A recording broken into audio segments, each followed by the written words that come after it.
Bad Talk Media, all rights reserved 2014. Last week on the hashtag.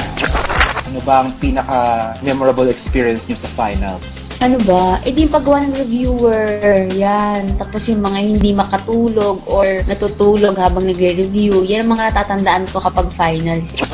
Para sa akin, yung totoo, nahirapan ako sa Trigo. Yes, ako, oo. Oo naman. Third year high school ako nag-try, pero hindi ko kasi maintindihan yung sine cosine. Most horrible subject of all time. I think yung pinakamababa ko lagi, math naman ever since. Paghandaan ang exam. Tanungin ang older batches. Kasi sila yung, alam nyo guys, meron kasi minsan mga teacher na inuulit lang yung exam nila. Yung parang meron na silang repository ng exam, tapos ginajumble-jumble na lang nila yung mga tanong. Or minsan, hindi nga nila ginajumble. Talagang same exact exam para ipa-exam sa inyo. Brace yourselves for another episode of the hashtag, coming to you in 5, 4, 3, 2, 1. straight to the point commentary.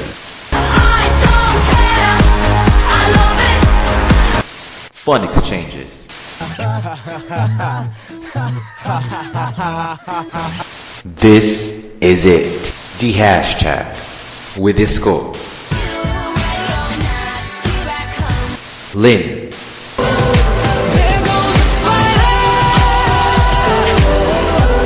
Anna, You can call me Queen Bee. and Bert. Say what you wanna say. The hashtag.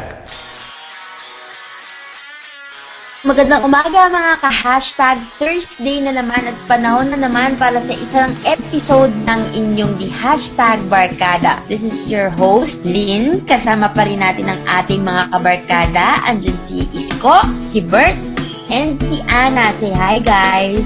Hello! Hi! Ayan. So, last week, dahil March na, we started last week with Isip Bata. So, kung hindi nyo pa napapakinggan yung aming episode about Isip Bata, check nyo na lang yung lumilipad-lipad na box dyan sa inyong screen. Makikita nyo dyan yung link para mapakinggan nyo yung episode namin last week. And sabi nga namin, dahil March, usapang eskwelahan pa rin tayo. This week, ang pag-uusapan natin ay hashtag Best Graduation Ever. Yan. So, pag-uusapan natin ang mga graduation para sa amin. Isa na naman itong throwback. Yan. So, balikan natin ang mga panahon na tayo ay nasa eskwelahan. Ano nga yung hashtag natin ulit? Best Graduation Ever. Bago tayo magsimula sa ating discussion about your best graduation ever, one word muna, ano yung pumapasok sa isip natin? Kung isip nyo, kapag nabanggit ang word na graduation. Isko. Yung sa akin siguro bagong set ng damit. Pangitaas Ayun. tsaka pambaba. Correct. Yung mga pang-formal no? Tama. Kailangan bago lahat kasi graduation. Tama. O, Ana, ano papasok sa isip pag narinig ang word na graduation? Para sa akin, grad ball, grad park, kasi wala kami prom before, so yun lang ang something to look forward namin. Kailangan namin ng grad ball. Ayun, grad ball. So, yan. Yung mga hindi nakapag-prom, may grad ball. Pag walang grad ball, yun yung mga school na nagtitipid, di ba? So, Tama. oo. Kasi yung iba namang mga mayayamang school or may mga mayayamang parents, meron pareho. May prom na, tapos may grad ball pa. Ayan. So, Bert, ikaw, ano papasok sa isip pag nabanggit ang word na graduation? Wala, kasi kulang ako ng isang graduation. Pero, nung nasa school ka, kapag nabanggit ang graduation, kahit hindi pa ikaw, alam ba, third year ka pa lang, tapos mga fourth year, graduate. Anong naiisip mo? Luha, kasi maraming umiiyak kapag graduation. Ako naisip ko, pag graduation, sapatos. Kasi lagi kailangan parang may bago kang shoes kapag ka graduation. Parang katulad kay Isko, may bagong damit. Okay, so yung mga nabanggit namin about graduation, pumapasok kasi yan dito sa ating number one topic, which is ano ang inyong best graduation ever. Ito ay pwedeng nangyari na nung graduation natin, or kung hindi man siya nangyari nung graduation, ito sana yung magiging best graduation ever kung nangyari siya. Yan. So, medyo ano ito. Pwede mga out of the blue or medyo mahirap na mangyayaring mga sitwasyon na magiging best. Parang isang graduation ay maging best graduation ever. Sino ang merong idea na? Isko. Actually, off the air kasi kanina nagkukwentuhan kami ng best graduation ever. Ikaw, Isko, ano ang iyong best graduation ever? Sasabihin ko ba yun? Aside from gusto kong magkaroon ng MacBook, iPhone, tsaka iPad na bago. Oh, sabihin natin. Ano? Pero yan, pag-usapan muna natin yung umpisa mo. Oh, ayan. Ano nga ulit yon? Yung for example, yung pag-akyat mo ng stage, tapos nakita mo si Tom Rodriguez, andyan, siya yung maglalagay ng edi, ewan ko lang. Kaibigan! Oh my God, hindi pa rin nawawala. Ay, meron akong mas best graduation ever dyan. Yung si Tom Rodriguez na yung nagbigay sa'yo ng diploma mo. Tapos, sasabihin niya, ay, wait lang, may bibigay pa ako. Tapos, iaabotan ka niya ng aso. Ikaw na! Gusto ko yan. So, yun ang iyong best graduation ever? Yes. Siyempre, sino nga Mag-aral kaya naman ako hindi ulit? natutuwa? Mag-aral ka ulit? Oo. Kaso ba kapag graduate mo, iba ng itsura ni Tom Rodriguez? Yun lang. Eddie Garcia na siya. Ganon? Ilang years in the making ba yung course mo? Medicine pa lang inaral mo eh, no? Ayan. Bert, ikaw, what is your best graduation ever? Every man's dream yung pagka-graduation niya. Yung paglabas niya ng graduation hall, merong kotse na naghihintay sa labas na nakabalot na red ribbon. Parang ganun. Tapos yung buong barkada mo isasakay mo doon, tapos road trip kayo somewhere. Diba? Kailangan ba bago ang car? Hindi naman. Hindi naman. Basta may kotse na iyon na. Oo nga, no. Pero walang gas. Libre gas. Libre gas. Okay. Kasi di ba, nakuha mo nga, wala namang gas. Tapos sabi mo, tara road trip tayo, wala ka palang gas. Ay, Wala na kayo mga bulsa kasi nakatoga lang kayo. So wala din kayo pera. hindi mo din siya mauuwi. Wala kasing gas. Ana, ikaw, ano yung best graduation ever? Wala. Sobrang uneventful ng mga graduation ko. Sobrang forgettable. Puro sa akin yung best graduation ever na lang yung pag-ulit lang. Kagaya ng mga nangyayari sa mga western countries, specifically sa US, yung pag-graduate ng mga anak nila, kinibigyan ng plane ticket tapos mag-European. Parang get ko yung mga ganun. Yung tipong cruise ka na lang kahit saan mo gusto mag-cruise. Tapos yung all expenses paid, yung nakaiintinding talaga. Lamierda lang, kung lamierda. Tapos inuman ang kala mo, wala nang bukas, ganyan. Hindi lang trabaho. Di ba may ganyan sa mga movies? Mga chick flicks, Oo. gano'n. Parang lalabas na ibang bansa, tapos magpa-party-party. Tapos mabubroke back ka, no, yung ano. Ano yun? Ano na ka? Magbobroke na ka. Bakit na iba ito? Ano ba yung title doon? Hindi ba broke back yun? Broke back. Iba yung Brokeback Mountain, di ba? Broken Down Palace yun eh. Broken Down Palace. Iba yung broke ba? Iba yun. Matatakot ang mga magulang niya na palayasin ng mga anak niya after graduation. Magbobroke back pala sila. Iba yung broke ba? Oh my God. Big word yun. Big word. I'm so sorry. Nakakatakot talaga. Tingin ko, ang best graduation ever para sa akin ay nandoon yung buong barangay na nag-cheer sa'yo. Kahit, di ba, parang gumraduate ka lang naman pero ang daming sumisigaw. Tapos talo mo pa yung valedictorian. So, yun, bongga ka Marami naman. kang That's, support. di ba, ang dami mong supporter, diploma lang naman yung nakuha mo. Wala ka namang medal, yung mga ganun. Wala kang awards, yun. Pero kumbaga, nandun yung lahat ng mga mahal mo sa buhay. Both parents, mga kapatid. Yun nga, kung kaya mong dalhin ang iyong barangay, yun ang pinaka-best graduation ever. Kasi ibig sabihin, marami ang natutuwa sa iyong nakuha. So, itong mga best graduation ever na to, lalong tumitindi ang pagka-memorable niyan dahil sa mga graduation songs. So, ang mga eskwelahan pumipili yan ng graduation songs na pinapractice nila ng ilang linggo. Pinapakita sa lahat ng mga estudyante. So, ano yung mga graduation songs na pwede natin isuggest na maging graduation songs ng mga listeners natin? Ana, do you have suggestion, naku, wala yata akong masasuggest. Kasi, Or kahit yung mga nagamit naalala nila. ko eh. O sige, ano yan? Nung elementary kami, ang graduation song namin ay Hero ni Mariah. Hanggang ngayon, hindi ko alam kung bakit yun ang napili nilang graduation song. Pero yun yung pinakasikat na kanta nung time na yun. So, feeling ko yun lang yun dahil hindi ko talaga makita yung relevance niya. Nung high school naman ako, hindi ko maalala kung ano. I'm pretty sure isa siyang lumang kanta. Yung mga 1980s. Mga kapal na Raymond Davchenko, si Gary Valenciano, nag-uumpisa pa lang. Yung isa sa mga kantang ginamit sa movies nila. Pero I can't remember for the life ko kung ano yun. Tapos nung college naman kasi, ang kinakanta lang, yung 2ST. So yun lang pakanta ng school. So wala ako masasuggest. I'm so sorry. Pero, sige, sa bagay, alam ko naman ang Hero isa sa mga, sa panahon natin ngayon, masyado ng ano yan eh. Kumbaga, basang-basang kanta na yan. Laging nagagamit. Isko, ikaw, anong mga graduation songs na naiisip mo? Nung high school kami, yung school hymn namin for the graduation song. Tapos nung college, yung Hero din ni Mariah.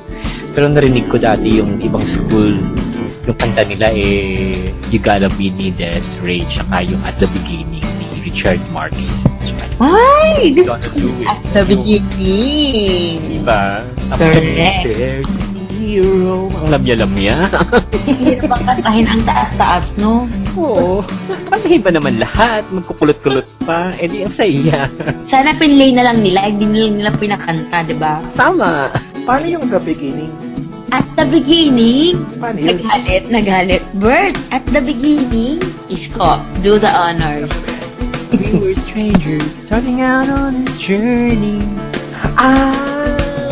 Light bulb, o ayan. At dahil na light bulb ka na, Bert, ikaw, anong mga graduation songs? May na-attendan ako na graduation, na ang graduation song nila ay The Climb. Hindi ko alam kung bakit. Baka nahirapan sila dito sa eskwelahan. Kasi ang pag-aaral daw ay isang climb. Meron akong naalala nung kinder graduation song namin. May kung bang kantang Hero si Diana Ross? Wala ata eh. Baka hindi Hero yung title nun. Baka If We Hold On Together. Hindi, yung parang Si Diana Ross ba kumanta nun? Let me touch me, I become a hero. Ano ba yung kanta? When you tell me that you love me.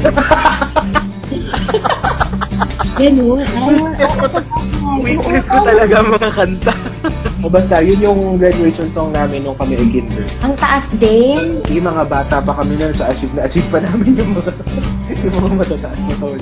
Sa mga administrators, pag kayong pumili ng sobrang taas din, mahirap pong kantahin para sa mga lalaki. At kahit sa mga babae, mahirap pong kantahin ang mga songs na may kulot-kulot pa. Ayan. So, wag po yan. Dahil natatandaan ko, nung ako ay nasa elementary, ang kinanta po namin ay Paraiso. Hindi ko po maipaliwanag at hindi ko rin maalala kung bakit yun ang napiling kanta. Pero siguro dahil nga may matching actions at performance na siya, yun ang aming naging graduation song. Nung high school, ang graduation song namin is Farewell. Yan. At kung meron pa kayong mga ibang gustong graduation songs na iniisip, pwede din yung Thanks to You. Yan. Yung tatandaan ko, yung kanta sa, anong nga cartoon iyan? Isko? At na yan, yung... Thanks to You, yung si Casper. Casper ba yun? Hindi, ano yun yung may dolphin? Si Free Willy ba yun? Hindi. Baliena si Free.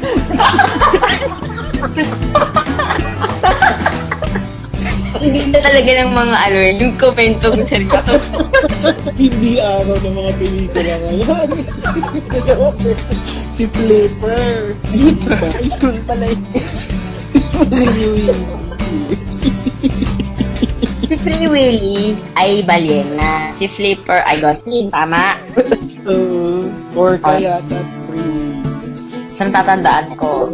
O sige, basta i-research nyo na lang. Pwede yung Thanks to You. Tapos yung kanta ng Friends. I'll be there for you.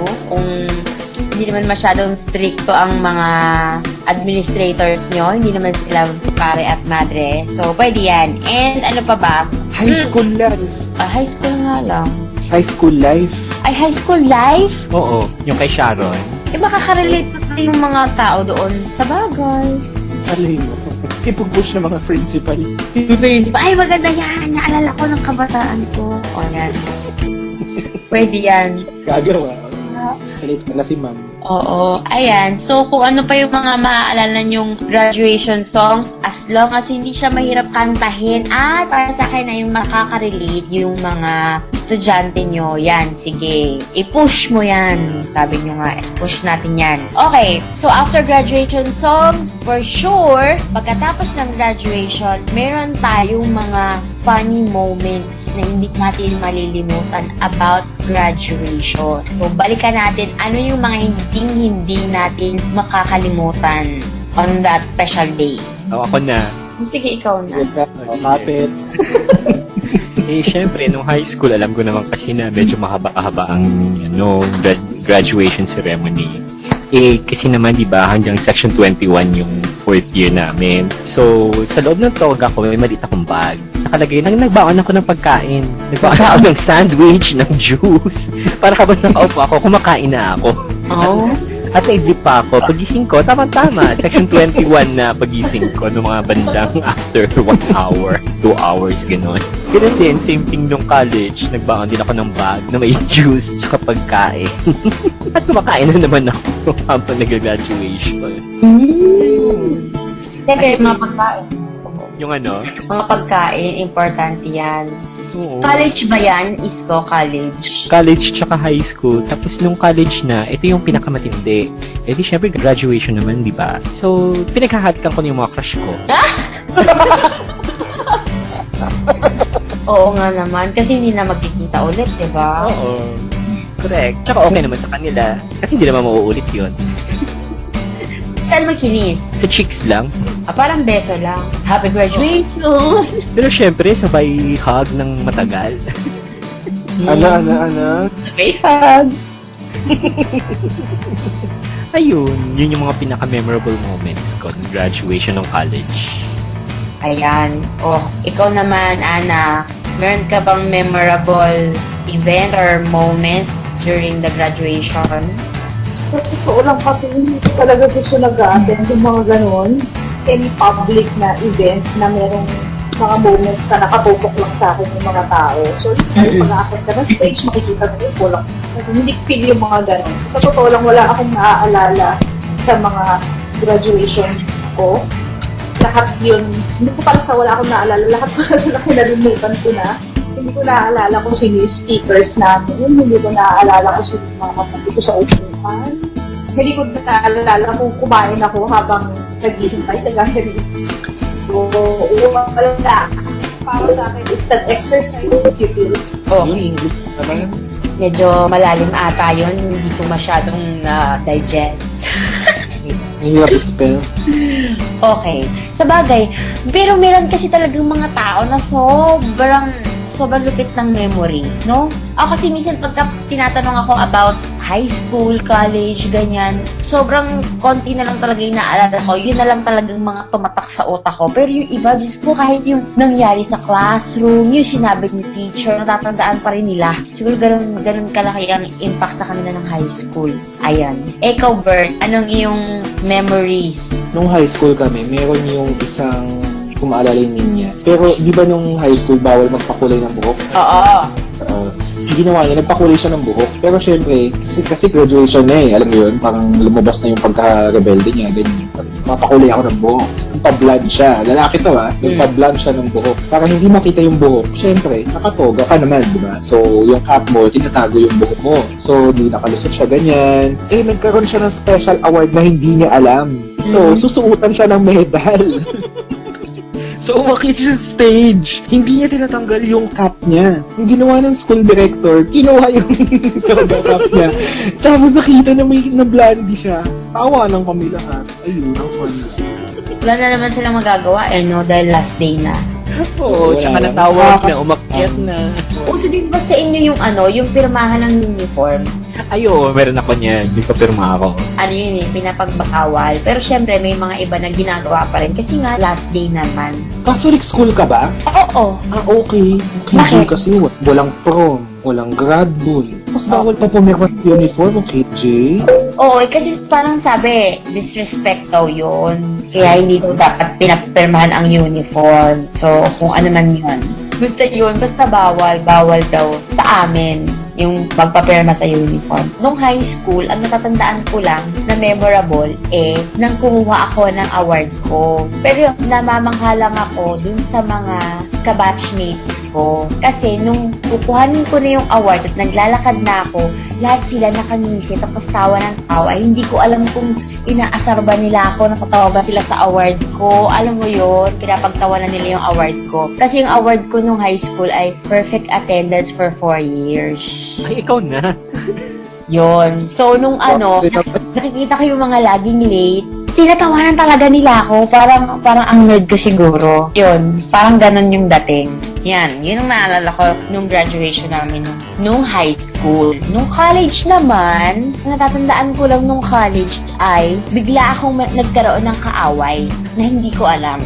Tapos nung mismong graduation, dumadaan siya.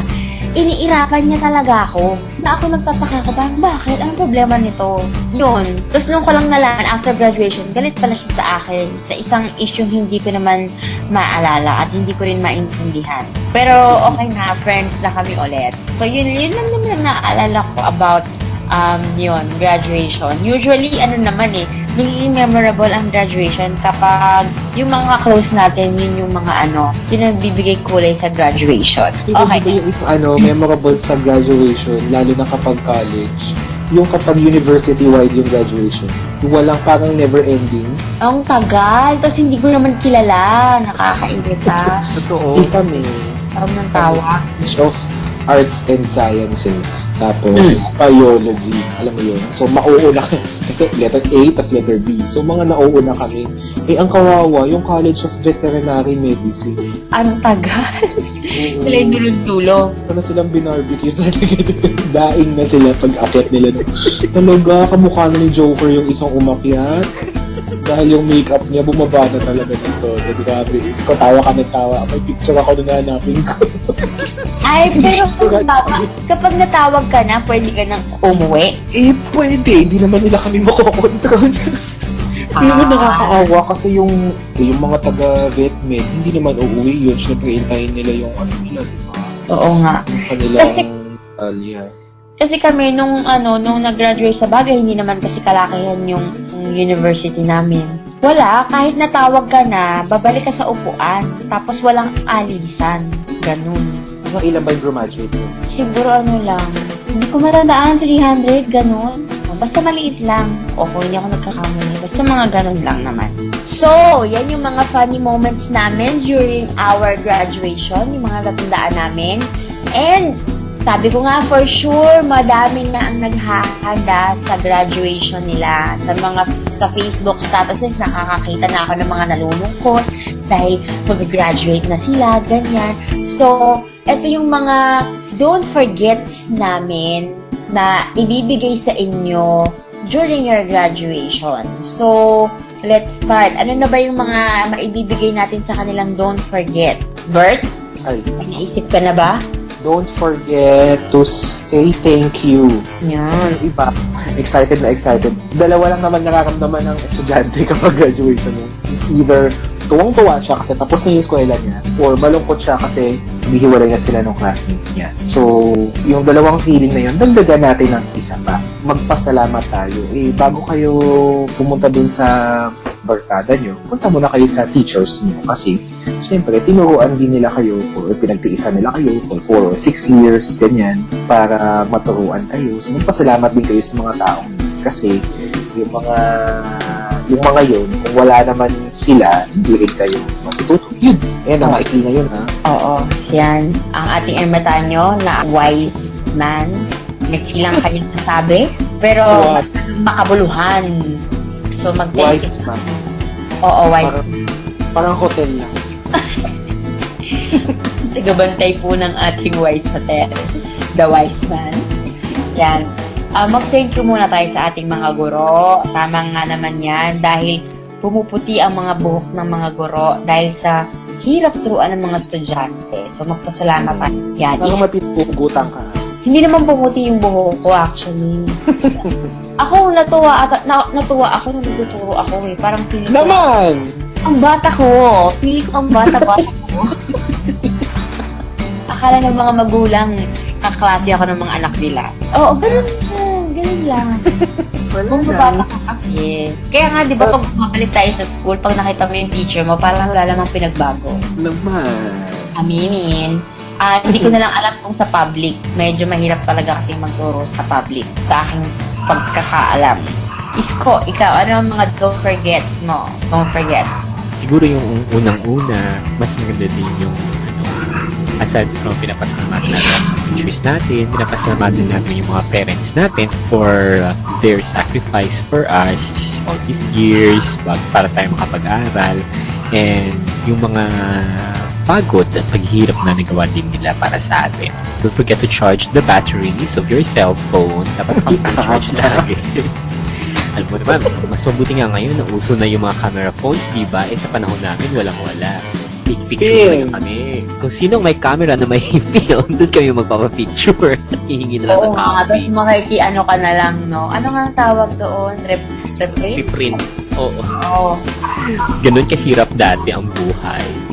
Ibang-iba na. So, pasalamatan ninyo yung mga pagkakataon tsaka yung mga availability ng technology kasi you can capture a lot of moments in your graduation. Capture as many moments as you can kasi minsan ang nangyayari to. Ayan. Spoiled lang si Isko. Yes. Ikaw, Ana, anong mga don't forgets mo para sa ating mga graduate? Ako, siguro bilang kung si Bert ang ating emetan, alam niyo naman akong rebelde dito. So, don't forget. Uy, hindi naman. Sino nagsabi nun? So, don't forget na graduate pa rin kayo kahit hindi kayo nag-attend ng graduation. My God.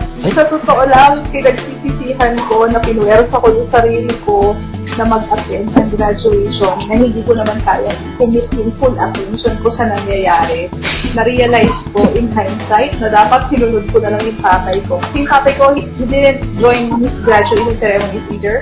Sa med school pa yun. So, kumbaga mas malaki pa yung achievement niya kaysa sa akin, pero hindi rin siya pumunta. So, naisip ko lang na kaysa pwersahin niyo yung mga sarili niyo, kung hindi niyo naman kaya invest yung time and attention talaga sa pagiging andon, graduate pa rin naman kayo kahit hindi kayo nag-attend, okay lang yun. Pero kung nandun na kayo, at pinuwersa niyo rin yung sarili niyo pumunta, then make more of an effort to actually pay attention to what's happening. Kasi parang hindi naman deserve ng mga taong katabi niyo na baby downer ka, tapos ang saya-saya nila. So, yun yun. Oo nga. I agree. And in connection to that, ang masasabi kong don't forget ay, hindi ko alam kung naniniwala sila dito. Sabi kasi ng mga matatanda, yung wag ka na raw aalis or magse-celebrate or kung ano man, babiyahe, pag malapit na yung graduation. Naalala ko kasi nung high school kami, bago mag-graduation, yung mismong day before the graduation, dahil love na love namin yung mga classmates namin, isang section kami, so nagkaroon ng inuman.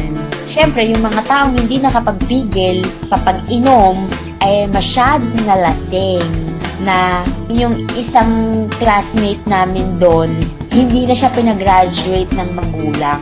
Hindi na siya pinagmarcha dahil dun sa, kumbaga, medyo kahihiyang inabot niya. Hindi naman sobrang nakakaya, pero alam mo yun, parang basta hindi lang maganda yung nangyari. So, kumbaga, hintayin nyo na, gagraduate na rin naman kayo. So, hintayin nyo nang mag-graduate kayo pagkatapos tsaka kayo mag-celebrate. And, in connection sa sinabi naman ni Isko na dalhin nyo yung camera, yung cellphone, ganyan, don't forget na bantayan nyo pa rin ang inyong mga gamit. Kasi, ang mga taong malilikot ang kamay, hindi papalampasin ng graduation. Actually, nakikita nila ang graduation as an opportunity para kumuha ng mga gamit na hindi nila pag-aari. Dahil alam nilang maraming tao magdadala ng mga ganyan. So, ingatan nyo yung gamit nyo. And lastly, after graduation, sumama naman kayo sa mga parents nyo. So, mag-celebrate muna kayo kasama ng family kasi sila yung mga tao na deserve na makasama kayo sa special na araw na yan. Yung mga barkada, pwede na yan sa mga, alam mo yun, iplano nyo na lang after graduation. Pero wag on the day itself. So, celebrate that with your family. Ayan, so that ends our podcast for this week. Ang ating best graduation ever. Don't forget to like us on Facebook, facebook.com/thehashtagph. You can also follow us on Twitter at @PH at huwag kalimutan ang aming YouTube channel, #PH. See you guys next Thursday. And don't forget to comment on our Facebook page and Twitter para magkaroon naman tayo ng interaction. At kung meron kayong mga suggestions, you can also send us a message. Till next week, bye! Bye-bye! Bye! The hashtag would like to thank our friends, Healthy Deals Philippines. Follow them on Instagram via Healthy Deals. Now PH. Follow them on Twitter at twitter.com/nowph or on Facebook at facebook.com/nowph. Thanks to the music we used for this podcast. Roar by Katy Perry. Brave by Sarah Bareilles. Ready or Not by Bridget Mendler. Royals by Lourdes. What Makes You Haha by One Direction. And Beautiful Ones by Suede. The hashtag is a proud production of Phantom Media. Phantom Media is the new media division of the Leadership Network. Follow Phantom Media on Twitter at Phantom Media PH or on Facebook at Phantom Media PH, or email us for any comments at phantom@leadershipnetwork.com.ph. Thanks for listening, and until next time.